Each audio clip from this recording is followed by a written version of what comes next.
కావ్యని నానా మాటలంటున్న అపర్ణని బామ్మ గట్టిగా మందలిస్తూ ఉంటుంది. ఏంటి అపర్ణ, కావ్య అష్టచాతుకురాలా? ఈ తిండికి గతి లేక ఎక్కడుంటుందా? పుట్టింటికి పెంచే స్తోమత లేక ఎక్కడుంటుందా? ఏంటి నీ స్తోమత? ఏంటి నీ ఐశ్వర్యం? అని అంటూ ఉంటుంది.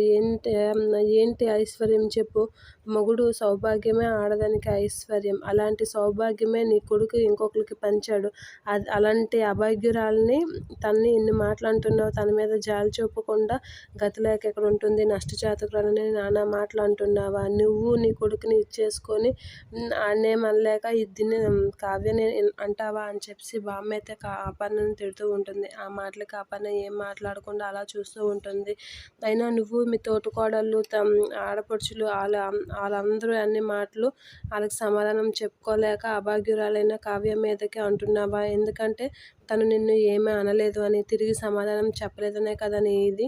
అయినా తనంటే నీకు ఇష్టం లేదు. మొదటి నుంచి తనంటే నీకు ఇష్టం లేదు. అందులోగా నీ కొడుకు ఇప్పుడు ఇంకో కొడుకుని తీసుకొచ్చాడు. ఆ కోపం తన మీద చూపిస్తున్నావా? నీ కొడుకుని గట్టిగా అడగలేవా?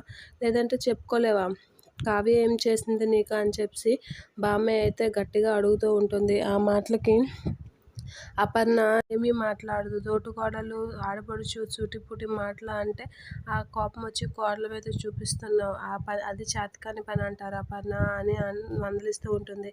ఈసారి నుంచి కావ్యని ఏటన్నా ఏ మాట అన్నా తన్ని నీ వల్ల బాధపడినా అస్సలు బాగోదని చెప్పి గట్టిగా వార్నింగ్ ఇస్తుంది. ఇక్కడి నుంచి నువ్వు వెళ్ళు అని రూమ్లోకి అని చెప్పి అంటూ ఉంటుంది. అలా అనగానే అపర్ణ అక్కడికి వెళ్ళిపోతూ ఉంటుంది. కావ్య ఏంటి బామ్మగారు ఎప్పుడు లేనిది అత్తయ్య గారిని అన్నేసి మాటలు అనేసారు అని అంటే, నా కోపం కట్టలు తెంచుకుంది. పెద్దరికం పేరుతో నిన్ను నానా మాటలు అంటుంది అని అంటూ ఉంటుంది బామ్మ.